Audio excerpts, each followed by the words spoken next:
Jephthé, le Galaadite, était un vaillant héros.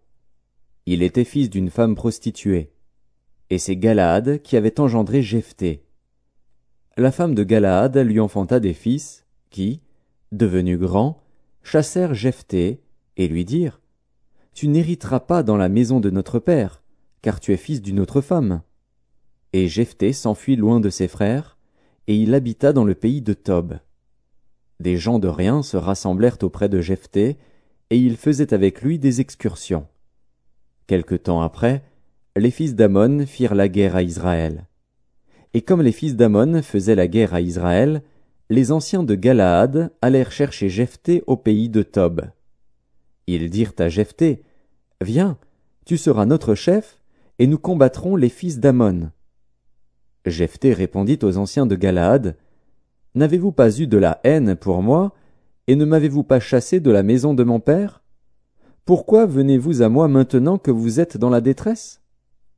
Les anciens de Galaad dirent à Jephthé: Nous revenons à toi maintenant, afin que tu marches avec nous, que tu combattes les fils d'Ammon, et que tu sois notre chef, celui de tous les habitants de Galaad. Jephthé répondit aux anciens de Galaad: Si vous me ramenez pour combattre les fils d'Ammon, et que l'Éternel les livre devant moi, je serai votre chef. Les anciens de Galaad dirent à Jephthé: Que l'Éternel nous entende, et qu'il juge, si nous ne faisons pas ce que tu dis. Et Jephthé partit avec les anciens de Galaad. Le peuple le mit à sa tête et l'établit comme chef, et Jephthé répéta devant l'Éternel, à Mitzpa, toutes les paroles qu'il avait prononcées. Jephthé envoya des messagers au roi des fils d'Ammon pour lui dire: Qu'y a-t-il entre moi et toi, que tu viennes contre moi pour faire la guerre à mon pays? Le roi des fils d'Ammon répondit aux messagers de Jephthé: C'est qu'Israël, quand il est monté d'Égypte, s'est emparé de mon pays, depuis l'Arnon jusqu'au Jabbok et au Jourdain. Rends-le maintenant de bon gré. Jephthé envoya de nouveau des messagers au roi des fils d'Ammon pour lui dire: Ainsi parlait Jephthé: Israël ne s'est point emparé du pays de Moab, ni du pays des fils d'Ammon. Car lorsqu'Israël est monté d'Égypte, il a marché dans le désert jusqu'à la mer Rouge, et il est arrivé à Kadès. Alors Israël envoya des messagers au roi d'Édom pour lui dire: Laisse-moi passer par ton pays. Mais le roi d'Édom n'y consentit pas. Il en envoya aussi au roi de Moab, qui refusa. Et Israël resta à Kadès. Puis il marcha par le désert, tourna le pays d'Édom et le pays de Moab, et vint à l'orient du pays de Moab. Ils campèrent au-delà de l'Arnon, sans entrer sur le territoire de Moab, car l'Arnon est la frontière de Moab. Israël envoya des messagers à Sion, roi des Amoréens, roi de Hesbon, et Israël lui dit: Laisse-nous passer par ton pays jusqu'au lieu où nous allons. Mais Sion n'eut pas assez confiance en Israël pour le laisser passer sur son territoire. Il rassembla tout son peuple, campa à Jahatz, et combattit Israël. L'Éternel, le Dieu d'Israël, livra Sion et tout son peuple entre les mains d'Israël, qui les battit. Israël s'empara de tout le pays des Amoréens établis dans cette contrée. Ils s'emparèrent de tout le territoire des Amoréens, depuis l'Arnon jusqu'au Jabbok, et depuis le désert jusqu'au Jourdain. Et maintenant que l'Éternel, le Dieu d'Israël, a chassé les Amoréens devant son peuple d'Israël, est-ce toi qui aurais la possession de leur pays? Ce que ton Dieu Kémosh te donne à posséder, ne le posséderais-tu pas? Et tout ce que l'Éternel, notre Dieu, a mis en notre possession devant nous, nous ne le posséderions pas? Vaux-tu donc mieux que Balak, fils de Tsippor, roi de Moab? A-t-il contesté avec Israël, ou lui a-t-il fait la guerre? Voilà 300 ans qu'Israël habite à Hesbon et dans les villes de son ressort, à Aroër et dans les villes de son ressort, et dans toutes les villes qui sont sur les bords de l'Arnon. Pourquoi ne lui avez-vous pas enlevé pendant ce temps-là? Je ne t'ai point offensé, et tu agis mal avec moi en me faisant la guerre. Que l'Éternel, le juge, soit aujourd'hui juge entre les enfants d'Israël et les fils d'Ammon. Le roi des fils d'Ammon n'écouta point les paroles que Jephthé lui fit dire. L'esprit de l'Éternel fut sur Jephthé. Il traversa Galaad et Manassé. Il passa à Mitzpé de Galaad. Et de Mitzpé de Galaad, il marcha contre les fils d'Ammon. Jephthé fit un vœu à l'Éternel, et dit, Si tu livres entre mes mains les fils d'Ammon, quiconque sortira des portes de ma maison au devant de moi, à mon heureux retour de chez les fils d'Ammon, sera consacré à l'Éternel, et je l'offrirai en holocauste. Jephthé marcha contre les fils d'Ammon, et l'Éternel les livra entre ses mains. Il leur fit éprouver une très grande défaite, depuis Aroër jusque vers Minite, espace qui renfermait 20 villes, et jusqu'à Abel-Kéramim. Et les fils d'Ammon furent humiliés devant les enfants d'Israël.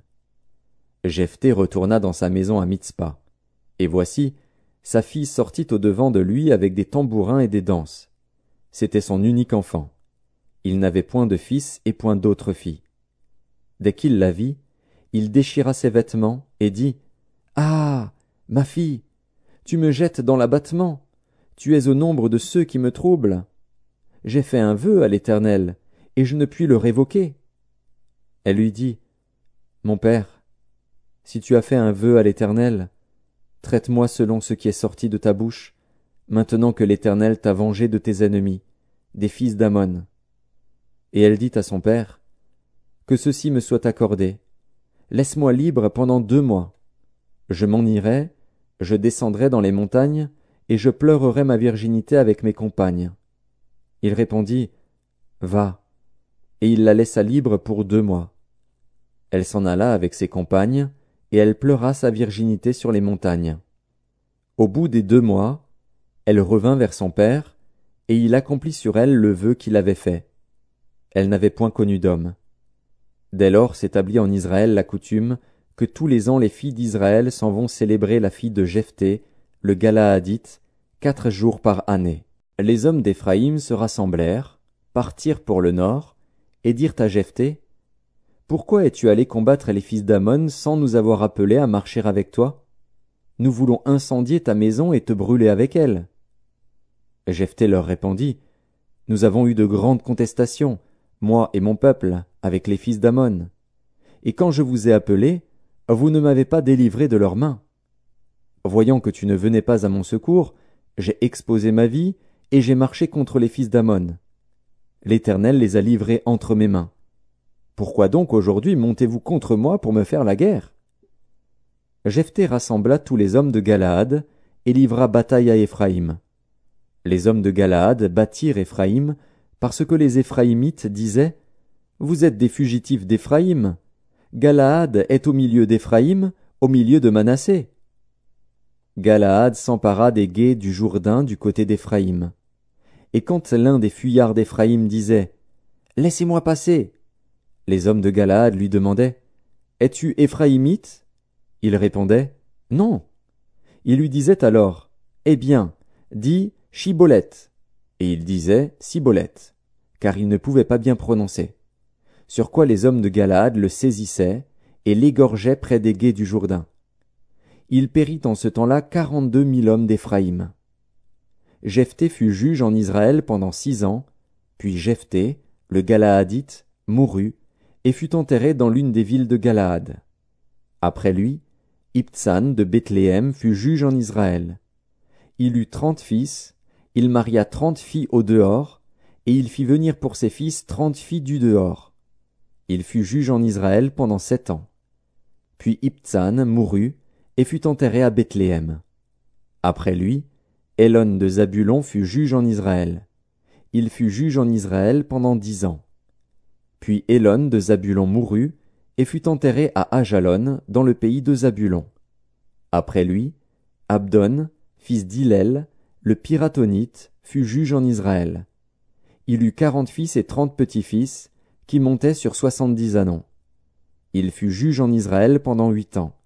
Puis Abdon, fils d'Hillel, le Piratonite, mourut, et fut enterré à Piraton, dans le pays d'Éphraïm, sur la montagne des Amalécites. Les enfants d'Israël firent encore ce qui déplaît à l'Éternel. Et l'Éternel les livra entre les mains des Philistins pendant 40 ans. Il y avait un homme de Tsoréa, de la famille des Danites, et qui s'appelait Manoach. Sa femme était stérile, et n'enfantait pas. Un ange de l'Éternel apparut à la femme, et lui dit, Voici, tu es stérile, et tu n'as point d'enfant. tu deviendras enceinte, et tu enfanteras un fils. Maintenant prends bien garde, ne bois ni vin ni liqueur forte, et ne mange rien d'impur. Car tu vas devenir enceinte et tu enfanteras un fils. Le rasoir ne passera point sur sa tête, parce que cet enfant sera consacré à Dieu dès le ventre de sa mère. Et ce sera lui qui commencera à délivrer Israël de la main des Philistins. La femme alla dire à son mari, « Un homme de Dieu est venu vers moi, et il avait l'aspect d'un ange de Dieu, un aspect redoutable. Je ne lui ai pas demandé d'où il était, et il ne m'a pas fait connaître son nom.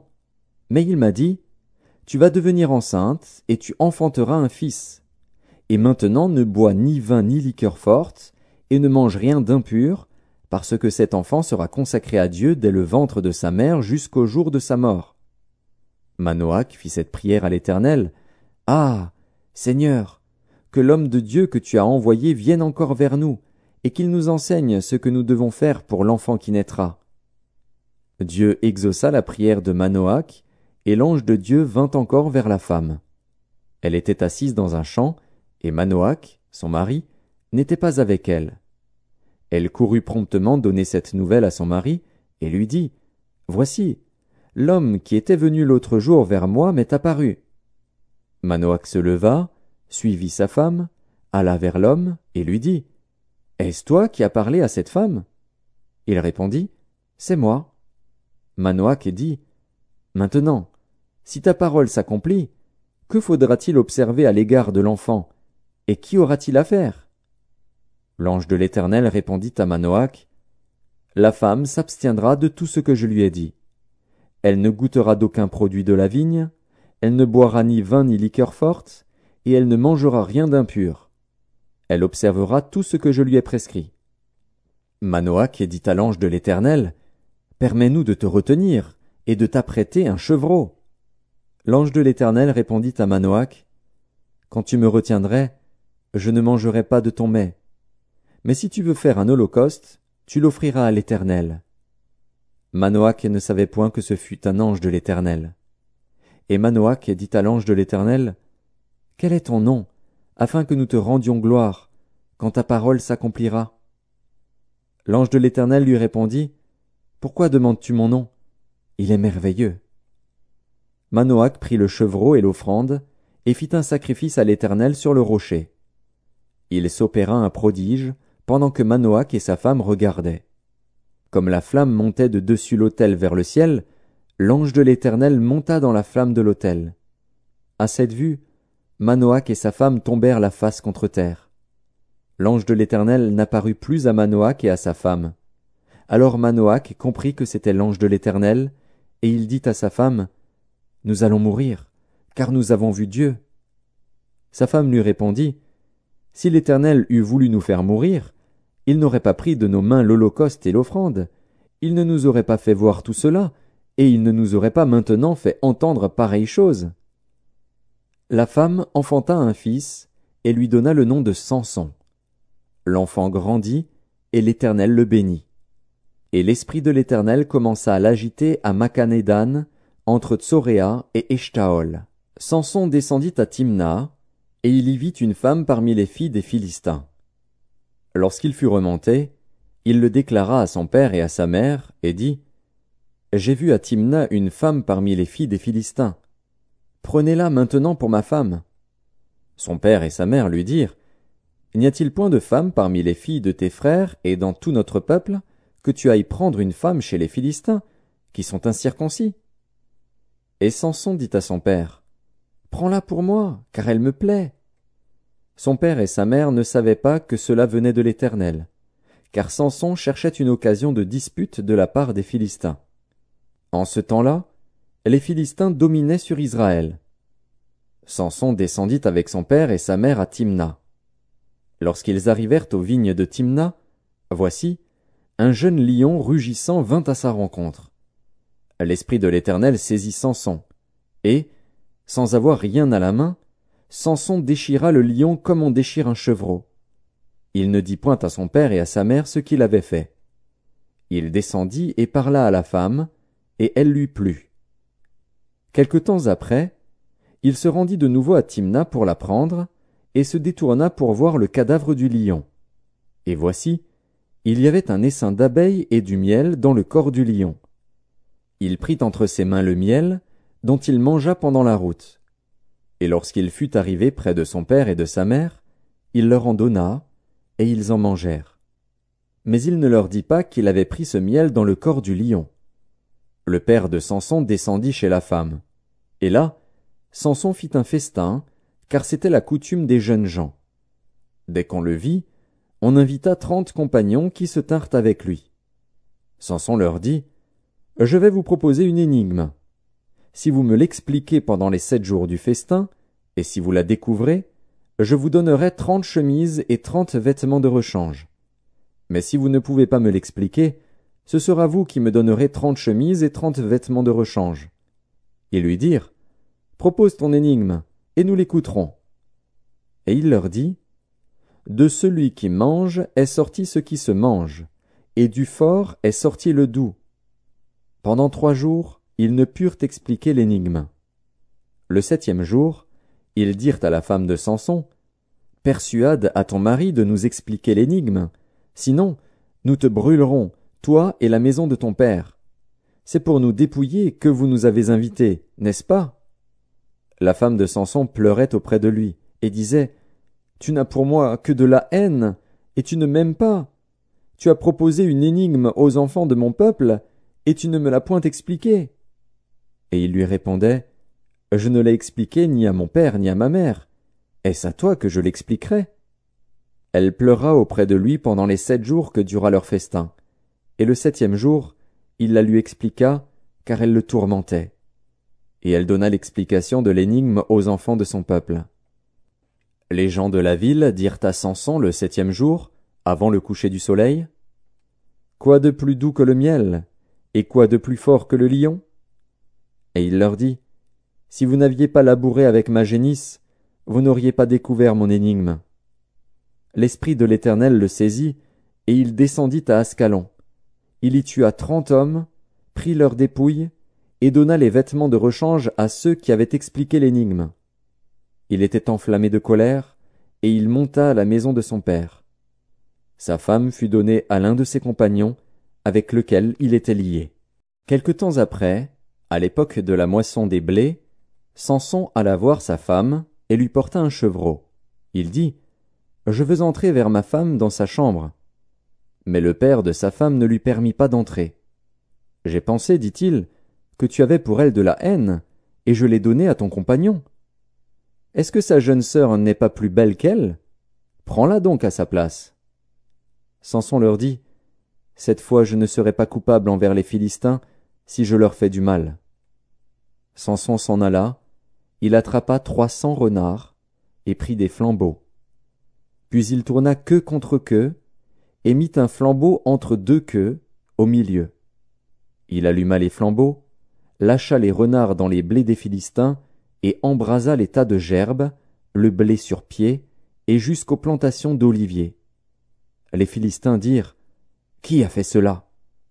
On répondit, « Samson, le gendre du Timnien, parce que celui-ci lui a pris sa femme et l'a donnée à son compagnon. » Et les Philistins montèrent, et ils la brûlèrent, elle et son père. Samson leur dit, « Est-ce ainsi que vous agissez? Je ne cesserai qu'après m'être vengé de vous. » Il les battit rudement, dos et ventre. Puis il descendit et se retira dans la caverne du rocher d'Étam. Alors les Philistins se mirent en marche, campèrent en Juda, et s'étendirent jusqu'à Léchi. Les hommes de Juda dirent, « Pourquoi êtes-vous montés contre nous ?» Ils répondirent, « Nous sommes montés pour lier Samson, afin de le traiter comme il nous a traités. » Sur quoi 3000 hommes de Juda descendirent à la caverne du rocher d'Étam, et dirent à Samson, « Ne sais-tu pas que les Philistins dominent sur nous? Que nous as-tu donc fait ?» Il leur répondit, « Je les ai traités comme ils m'ont traité. » Ils lui dirent, « Nous sommes descendus pour te lier, afin de te livrer entre les mains des Philistins. » Samson leur dit, « Jurez-moi que vous ne me tuerez pas. » Ils lui répondirent, « Non, nous voulons seulement te lier et te livrer entre leurs mains, mais nous ne te ferons pas mourir. » Et ils le lièrent avec 2 cordes neuves, et le firent sortir du rocher. Lorsqu'il arriva à Léchi, les Philistins poussèrent des cris à sa rencontre. Alors l'Esprit de l'Éternel le saisit. Les cordes qu'il avait au bras devinrent comme du lin brûlé par le feu, et ses liens tombèrent de ses mains. Il trouva une mâchoire d'âne fraîche, il étendit sa main pour la prendre, et il en tua 1000 hommes. Et Samson dit, avec une mâchoire d'âne, un monceau, 2 monceaux. Avec une mâchoire d'âne, j'ai tué 1000 hommes. Quand il eut achevé de parler, il jeta de sa main la mâchoire. Et l'on appela ce lieu Ramath Léchi. Pressé par la soif, il invoqua l'Éternel et dit, c'est toi qui as permis par la main de ton serviteur cette grande délivrance. Et maintenant mourrai-je de soif, et tomberai-je entre les mains des incirconcis? Dieu fendit la cavité du rocher qui est à Léchi, et il en sortit de l'eau. Samson but, son esprit se ranima, et il reprit vie. C'est de là qu'on a appelé cette source En-Akkoré. Elle existe encore aujourd'hui à Léchi. Samson fut juge en Israël, au temps des Philistins, pendant 20 ans. Samson partit pour Gaza. Il y vit une femme prostituée, et il entra chez elle. On dit aux gens de Gaza, Samson est arrivé ici. Et ils l'environnèrent, et se tinrent en embuscade toute la nuit à la porte de la ville. Ils restèrent tranquilles toute la nuit, disant, au point du jour, nous le tuerons. Samson demeura couché jusqu'à minuit. Vers minuit, il se leva, et il saisit les battants de la porte de la ville et les 2 poteaux, les arracha avec la barre, les mit sur ses épaules, et les porta sur le sommet de la montagne qui est en face d'Hébron. Après cela, il aima une femme dans la vallée de Sorek. Elle se nommait Délila. Les princes des Philistins montèrent vers elle et lui dirent, flatte-le, pour savoir d'où lui vient sa grande force et comment nous pourrions nous rendre maîtres de lui. Nous le lierons pour le dompter, et nous te donnerons chacun 1100 sicles d'argent. Délila dit à Samson, dis-moi, je te prie, d'où vient ta grande force, et avec quoi il faudrait te lier pour te dompter? Samson lui dit, si on me liait avec 7 cordes fraîches, qui ne fussent pas encore sèches, je deviendrais faible et je serais comme un autre homme.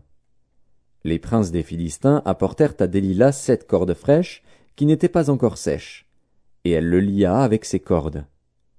Or des gens se tenaient en embuscade à chez elle, dans une chambre. Elle lui dit, les Philistins sont sur toi, Samson. Et il rompit les cordes, comme se rompt un cordon d'étoupe quand il sent le feu. Et l'on ne connut point d'où venait sa force. Délila dit à Samson, voici, tu t'es joué de moi, tu m'as dit des mensonges. Maintenant, je te prie, indique-moi avec quoi il faut te lier. Il lui dit, si on me liait avec des cordes neuves, dont on ne se fût jamais servi, je deviendrais faible et je serais comme un autre homme. Délila prit des cordes neuves, avec lesquelles elle le lia. Puis elle lui dit, les Philistins sont sur toi, Samson. Or des gens se tenaient en embuscade dans une chambre, et il rompit comme un fil les cordes qu'il avait au bras. Délila dit à Samson, jusqu'à présent tu t'es joué de moi, tu m'as dit des mensonges. Déclare-moi avec quoi il faut te lier. Il lui dit, tu n'as qu'à tisser les 7 tresses de ma tête avec la chaîne du tissu. Et elle les fixa par la cheville, puis elle lui dit, les Philistins sont sur toi, Samson. Et il se réveilla de son sommeil, et il arracha la cheville du tissu et le tissu. Elle lui dit, comment peux-tu dire, je t'aime, puisque ton cœur n'est pas avec moi? Voilà 3 fois que tu t'es joué de moi, et tu ne m'as pas déclaré d'où vient ta grande force. Comme elle était chaque jour à le tourmenter et à l'importuner par ses instances, son âme s'impatienta à la mort, il lui ouvrit tout son cœur, et lui dit, le rasoir n'a point passé sur ma tête, parce que je suis consacré à Dieu dès le ventre de ma mère. Si j'étais rasé, ma force m'abandonnerait, je deviendrais faible, et je serais comme tout autre homme. Délila, voyant qu'il lui avait ouvert tout son cœur, envoya appeler les princes des Philistins, et leur fit dire, montez cette fois, car il m'a ouvert tout son cœur. Et les princes des Philistins montèrent vers elle, et apportèrent l'argent dans leurs mains. Elle l'endormit sur ses genoux, Et ayant appelé un homme, elle rasa les 7 tresses de la tête de Samson, et commença ainsi à le dompter. Il perdit sa force. Elle dit alors, « Les Philistins sont sur toi, Samson. » Et il se réveilla de son sommeil et dit, « Je m'en tirerai comme les autres fois, et je me dégagerai. » Il ne savait pas que l'Éternel s'était retiré de lui. Les Philistins le saisirent et lui crevèrent les yeux. Ils le firent descendre à Gaza et le lièrent avec des chaînes d'airain. Il tournait la meule dans la prison. Cependant les cheveux de sa tête recommençaient à croître, depuis qu'il avait été rasé.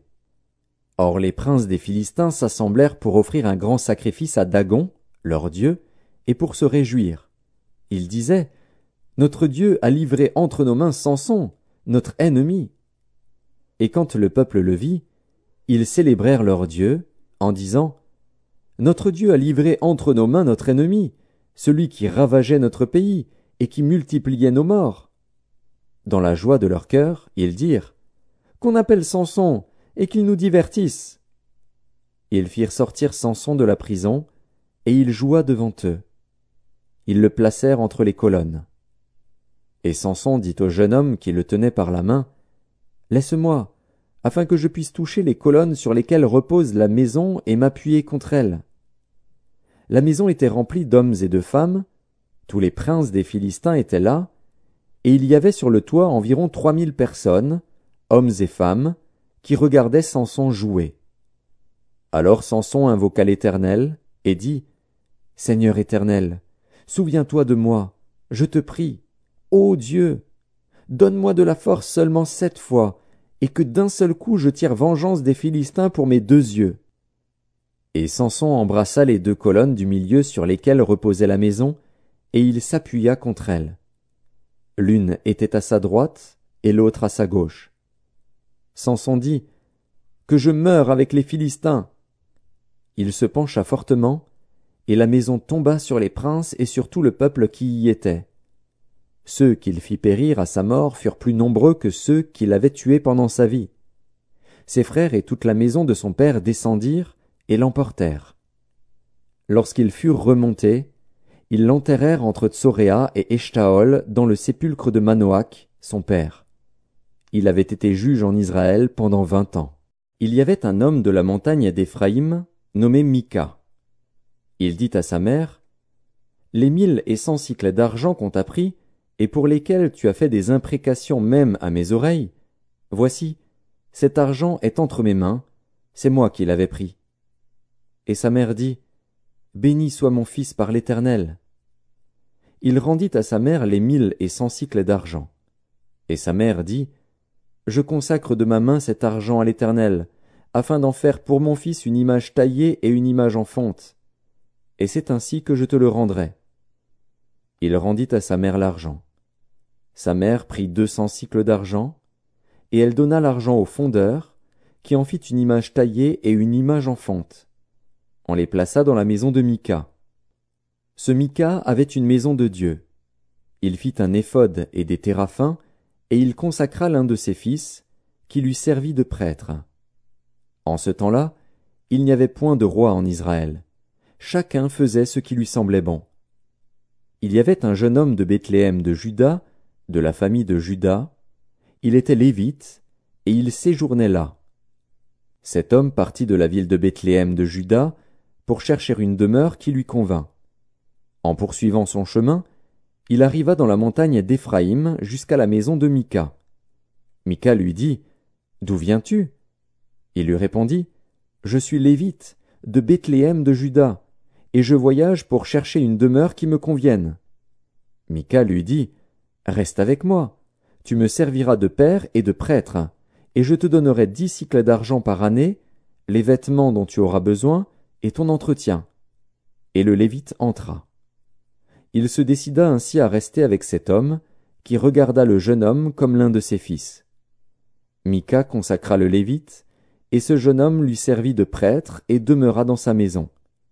Et Mika dit, « Maintenant, je sais que l'Éternel me fera du bien, puisque j'ai ce Lévite pour prêtre. » En ce temps-là, il n'y avait point de roi en Israël. Et la tribu des Danites se cherchait une possession pour s'établir, car jusqu'à ce jour il ne lui était point échu d'héritage au milieu des tribus d'Israël. Les fils de Dan prirent sur eux tous, parmi leurs familles, 5 hommes vaillants, qu'ils envoyèrent de Tsoréa et d'Eshtaol, pour explorer le pays et pour l'examiner.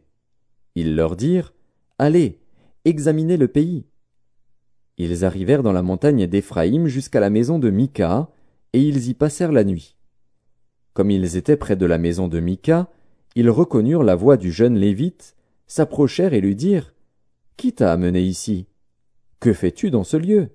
Et qu'as-tu ici? » Il leur répondit, « Mika fait pour moi telle et telle chose.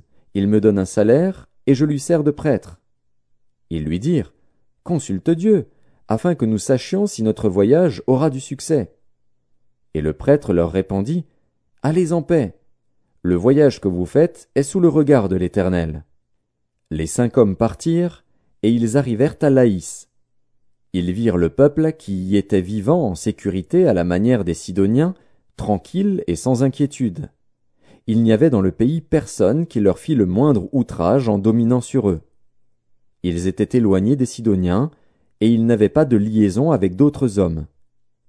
Ils revinrent auprès de leurs frères à Tsoréa et Eshtaol, et leurs frères leur dirent, « Quelle nouvelle apportez-vous? » « Allons, répondirent-ils, montons contre eux, car nous avons vu le pays, et voici, il est très bon. » « Quoi?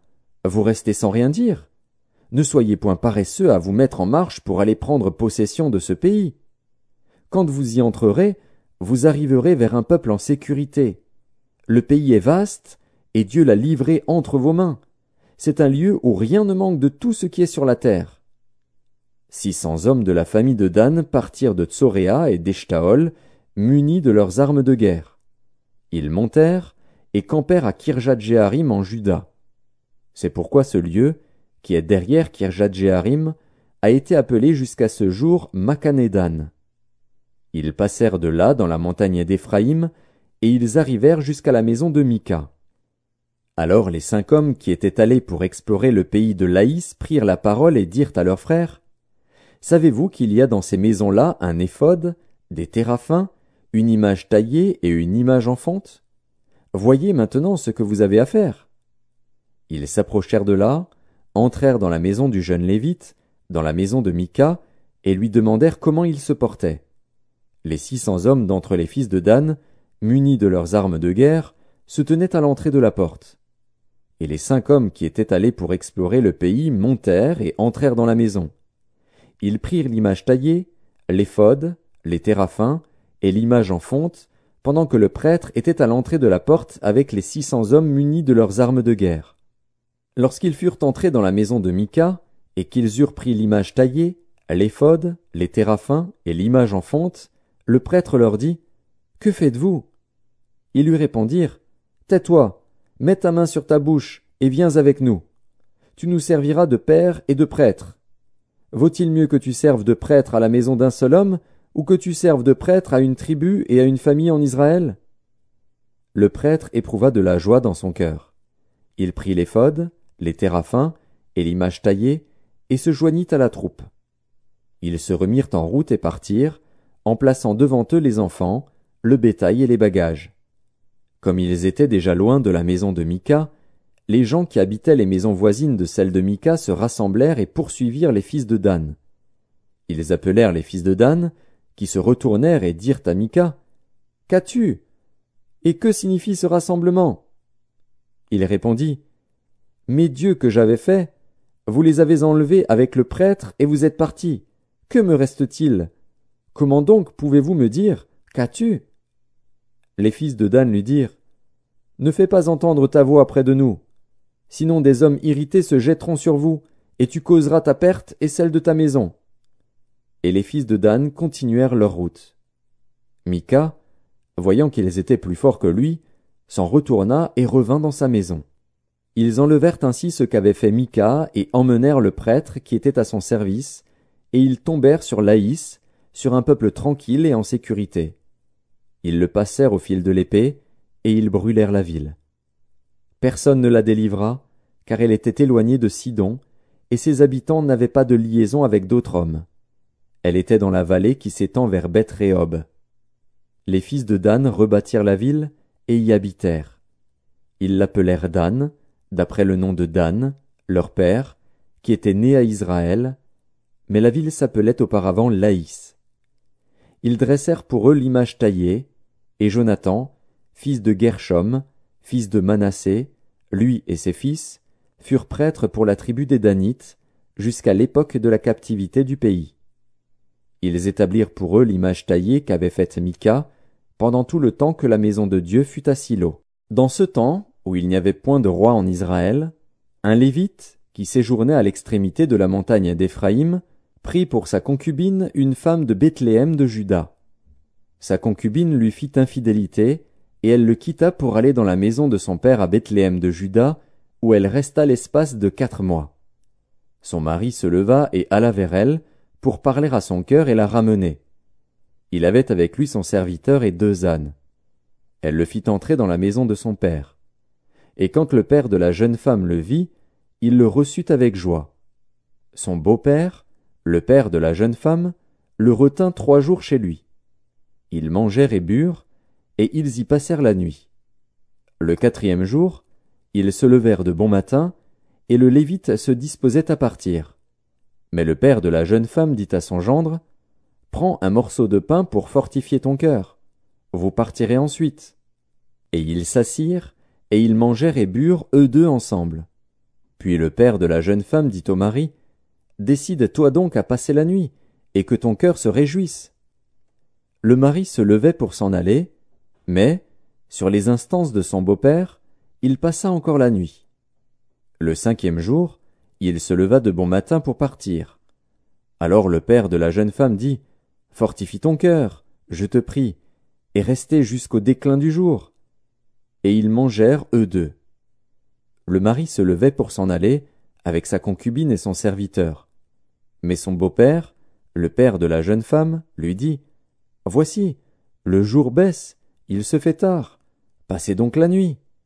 Voici, le jour est sur son déclin, passe ici la nuit, et que ton cœur se réjouisse. Demain vous vous lèverez de bon matin pour vous mettre en route, et tu t'en iras à ta tente. » Le mari ne voulut point passer la nuit, il se leva et partit. Il arriva jusque devant Jébus, qui est Jérusalem, avec les 2 ânes bâtés et avec sa concubine. Lorsqu'ils furent près de Jébus, le jour avait beaucoup baissé. Le serviteur dit alors à son maître, « Allons, dirigeons-nous vers cette ville des Jébusiens, et nous y passerons la nuit. » Son maître lui répondit, « Nous n'entrerons pas dans une ville d'étrangers, où il n'y a point d'enfants d'Israël, nous irons jusqu'à Gibéa. » Il dit encore à son serviteur, « Allons, approchons-nous de l'un de ces lieux, Gibéa ou Rama, et nous y passerons la nuit. » Ils continuèrent à marcher, et le soleil se coucha quand ils furent près de Gibéa, qui appartient à Benjamin. Ils se dirigèrent de ce côté pour aller passer la nuit à Gibéa. Le Lévite entra, et il s'arrêta sur la place de la ville. Il n'y eut personne qui les reçût dans sa maison pour qu'ils y passassent la nuit. Et voici, un vieillard revenait le soir de travailler au champ. Cet homme était de la montagne d'Éphraïm, il séjournait à Gibéa, et les gens du lieu étaient benjamites. Il leva les yeux, et vit le voyageur sur la place de la ville. Et le vieillard lui dit, « Où vas-tu, et d'où viens-tu » Il lui répondit, « Nous allons de Bethléem de Juda jusqu'à l'extrémité de la montagne d'Éphraïm, d'où je suis. J'étais allé à Bethléem de Juda, et je me rends à la maison de l'Éternel. Mais il n'y a personne qui me reçoive dans sa demeure. Nous avons cependant de la paille et du fourrage pour nos ânes. Nous avons aussi du pain et du vin pour moi, pour ta servante, et pour le garçon qui est avec tes serviteurs. Il ne nous manque rien. » Le vieillard dit, « Que la paix soit avec toi. Je me charge de tous tes besoins, tu ne passeras pas la nuit sur la place. » Il les fit entrer dans sa maison, et il donna du fourrage aux ânes. Les voyageurs se lavèrent les pieds, puis ils mangèrent et burent. Pendant qu'ils étaient à se réjouir, voici, les hommes de la ville, gens pervers, entourèrent la maison, frappèrent à la porte, et dirent au vieillard, maître de la maison, « Fais sortir l'homme qui est entré chez toi, pour que nous le connaissions. » Le maître de la maison, se présentant à eux, leur dit: Non, mes frères, ne faites pas le mal, je vous prie, puisque cet homme est entré dans ma maison, ne commettez pas cette infamie. Voici, j'ai une fille vierge, et cet homme a une concubine. Je vous les amènerai dehors, vous les déshonorerez et vous leur ferez ce qu'il vous plaira. Mais ne commettez pas sur cet homme une action aussi infâme. Ces gens ne voulurent point l'écouter. Alors l'homme prit sa concubine et la leur amena dehors. Ils la connurent, et ils abusèrent d'elle toute la nuit jusqu'au matin. Puis ils la renvoyèrent au lever de l'aurore. Vers le matin, cette femme alla tomber à l'entrée de la maison de l'homme chez qui était son mari, et elle resta là jusqu'au jour. Et le matin, son mari se leva, ouvrit la porte de la maison, et sortit pour continuer son chemin. Mais voici, la femme, sa concubine, était étendue à l'entrée de la maison, les mains sur le seuil. Il lui dit: Lève-toi, et allons-nous-en. Elle ne répondit pas. Alors le mari la mit sur un âne, et partit pour aller dans sa demeure. Arrivé chez lui, il prit un couteau, saisit sa concubine, et la coupa membre par membre en 12 morceaux, qu'il envoya dans tout le territoire d'Israël. Tous ceux qui virent cela dirent: Jamais rien de pareil n'est arrivé et ne s'est vu depuis que les enfants d'Israël sont montés du pays d'Égypte jusqu'à ce jour. Prenez la chose à cœur, consultez-vous, et parlez.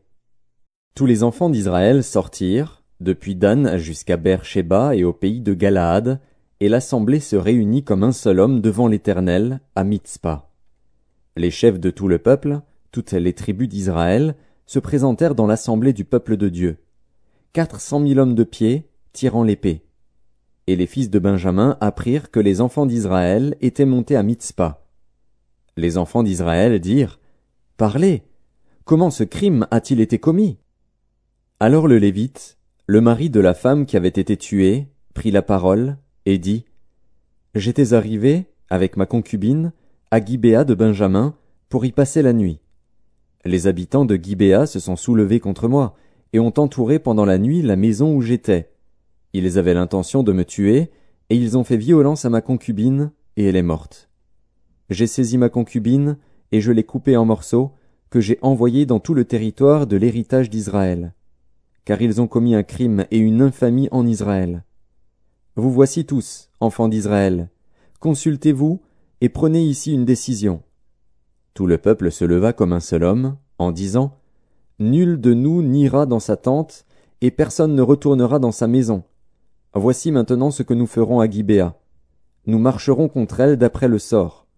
Nous prendrons dans toutes les tribus d'Israël 10 hommes sur 100, 100 sur 1000 et 1000 sur 10 000. Ils iront chercher des vivres pour le peuple, afin qu'à leur retour on traite Gibéa de Benjamin selon toute l'infamie qu'elle a commise en Israël. Ainsi tous les hommes d'Israël s'assemblèrent contre la ville, unis comme un seul homme. Les tribus d'Israël envoyèrent des hommes vers toutes les familles de Benjamin pour dire: Qu'est-ce que ce crime qui s'est commis parmi vous?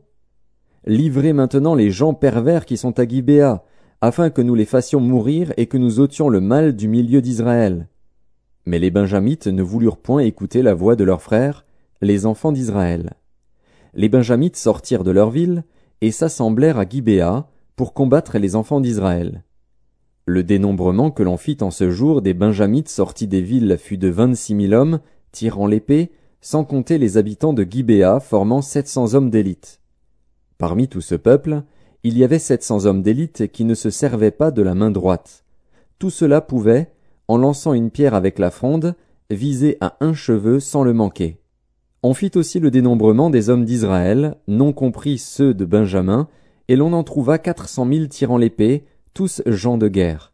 Et les enfants d'Israël se levèrent, montèrent à Béthel, et consultèrent Dieu, en disant: Qui de nous montera le premier pour combattre les fils de Benjamin? L'Éternel répondit: Juda montera le premier. Dès le matin, les enfants d'Israël se mirent en marche, et ils campèrent près de Gibéa. Et les hommes d'Israël s'avancèrent pour combattre ceux de Benjamin, et ils se rangèrent en bataille contre eux devant Gibéa. Les fils de Benjamin sortirent de Gibéa, et ils étendirent sur le sol ce jour-là 22 000 hommes d'Israël. Le peuple, Les hommes d'Israël reprirent courage, et ils se rangèrent de nouveau en bataille dans le lieu où ils s'étaient placés le premier jour. Et les enfants d'Israël montèrent, et ils pleurèrent devant l'Éternel jusqu'au soir. Ils consultèrent l'Éternel, en disant, « Dois-je m'avancer encore pour combattre les fils de Benjamin, mon frère ?» L'Éternel répondit, « Montez contre lui. » Les enfants d'Israël s'avancèrent contre les fils de Benjamin le second jour. Et ce même jour, les Benjamites sortirent de Gibéa à leur rencontre, et ils étendirent encore sur le sol 18 000 hommes des enfants d'Israël, tous tirant l'épée. Tous les enfants d'Israël et tout le peuple montèrent et vinrent à Béthel. Ils pleurèrent et restèrent là devant l'Éternel, ils jeûnèrent en ce jour jusqu'au soir, et ils offrirent des holocaustes et des sacrifices d'action de grâce devant l'Éternel. Et les enfants d'Israël consultèrent l'Éternel, c'était là que se trouvait alors l'arche de l'alliance de Dieu, et c'était Phiné, fils d'Éléazar, fils d'Aaron, qui se tenait à cette époque en présence de Dieu, et ils dirent, « Dois-je marcher encore pour combattre les fils de Benjamin, mon frère, ou dois-je m'en abstenir ?» L'Éternel répondit, « Montez, car demain je les livrerai entre vos mains. » Alors Israël plaça une embuscade autour de Gibéa. Les enfants d'Israël montèrent contre les fils de Benjamin, le troisième jour, et ils se rangèrent en bataille devant Gibéa, comme les autres fois. Et les fils de Benjamin sortirent à la rencontre du peuple, et ils se laissèrent attirer loin de la ville.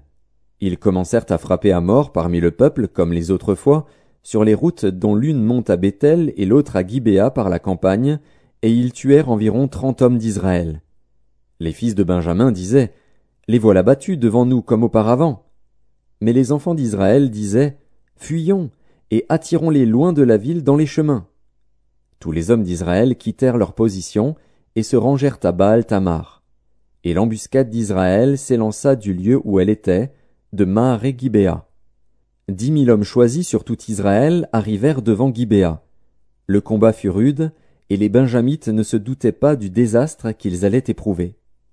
L'Éternel battit Benjamin devant Israël, et les enfants d'Israël tuèrent ce jour-là 25 100 hommes de Benjamin, tous tirant l'épée. Les fils de Benjamin regardaient comme battus les hommes d'Israël, qui cédaient du terrain à Benjamin et se reposaient sur l'embuscade qu'ils avaient placée contre Gibéa.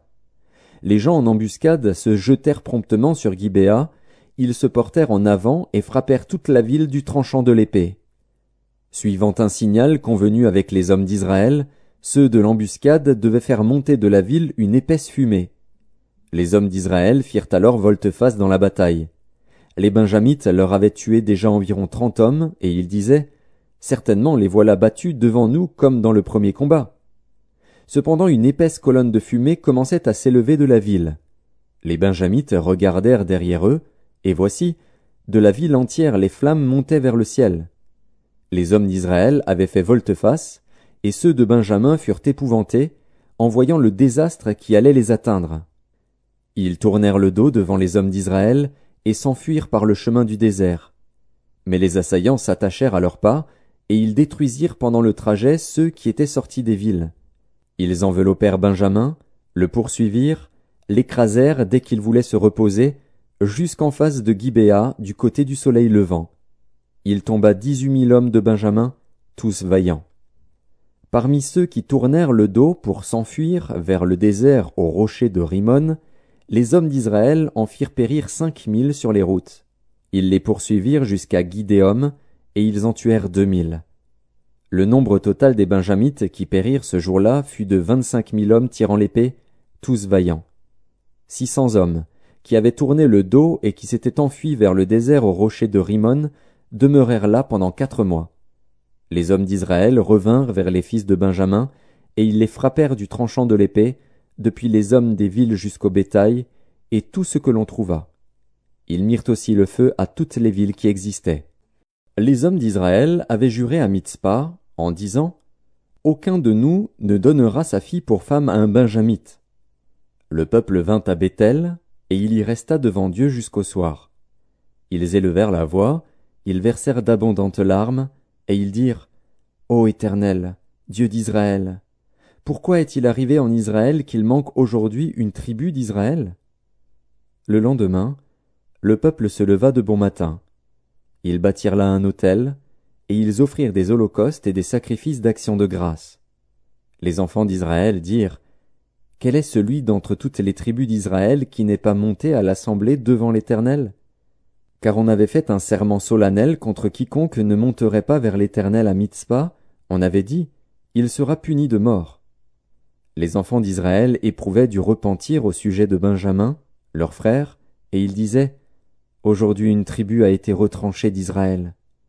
Que ferons-nous pour procurer des femmes à ceux qui ont survécu, puisque nous avons juré par l'Éternel de ne pas leur donner de nos filles pour femmes? » Ils dirent donc, « Y a-t-il quelqu'un d'entre les tribus d'Israël qui ne soit pas monté vers l'Éternel à Mitzpa? » Et voici, personne de Jabès en Galaad n'était venu au camp, à l'assemblée. On fit le dénombrement du peuple, et il n'y avait là aucun des habitants de Jabès en Galaad. Alors l'assemblée envoya contre eux 12 000 soldats, en leur donnant cet ordre, « Allez, et frappez du tranchant de l'épée les habitants de Jabès en Galaad, avec les femmes et les enfants. Voici ce que vous ferez. Vous dévouerez par interdit tout mâle et toute femme qui a connu la couche d'un homme. » Ils trouvèrent parmi les habitants de Jabès en Galaad 400 jeunes filles vierges qui n'avaient point connu d'homme en couchant avec lui, et ils les amenèrent dans le camp à Silo, qui est au pays de Canaan. Toute l'assemblée envoya des messagers pour parler aux fils de Benjamin qui étaient au rocher de Rimon, et pour leur annoncer la paix. En ce temps-là, les Benjamites revinrent, et on leur donna les femmes à qui l'on avait laissé la vie parmi les femmes de Jabès en Galaad. Mais il n'y en avait pas assez pour eux. Le peuple éprouvait du repentir au sujet de Benjamin, car l'Éternel avait fait une brèche dans les tribus d'Israël. Les anciens de l'assemblée dirent, « Que ferons-nous pour procurer des femmes à ceux qui restent, puisque les femmes de Benjamin ont été détruites? » Et ils dirent, « Que les réchappés de Benjamin conservent leur héritage, afin qu'une tribu ne soit pas effacée d'Israël. Mais nous ne pouvons pas leur donner de nos filles pour femmes, car les enfants d'Israël ont juré, en disant, « Maudit soit celui qui donnera une femme à un Benjamite. » Et ils dirent, « Voici, il y a chaque année une fête de l'Éternel à Silo, qui est au nord de Béthel, à l'orient de la route qui monte de Béthel, à Sichem, et au midi de Lebona. » Puis ils donnèrent cet ordre aux fils de Benjamin, « Allez, et placez-vous en embuscade dans les vignes.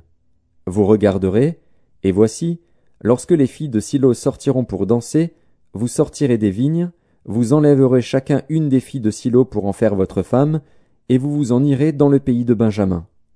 Si leur père ou leurs frères viennent se plaindre auprès de nous, nous leur dirons, accordez-les-nous, car nous n'avons pas pris une femme pour chacun dans la guerre. Ce n'est pas vous qui les leur avez données. En ce cas, vous seriez coupables. » Ainsi firent les fils de Benjamin. Ils prirent des femmes selon leur nombre parmi les danseuses qu'ils enlevèrent, puis ils partirent et retournèrent dans leur héritage. Ils rebâtirent les villes et y habitèrent. Et dans le même temps les enfants d'Israël s'en allèrent de là, chacun dans sa tribu et dans sa famille, ils retournèrent chacun dans son héritage. En ce temps-là, il n'y avait point de roi en Israël, chacun faisait ce qui lui semblait bon.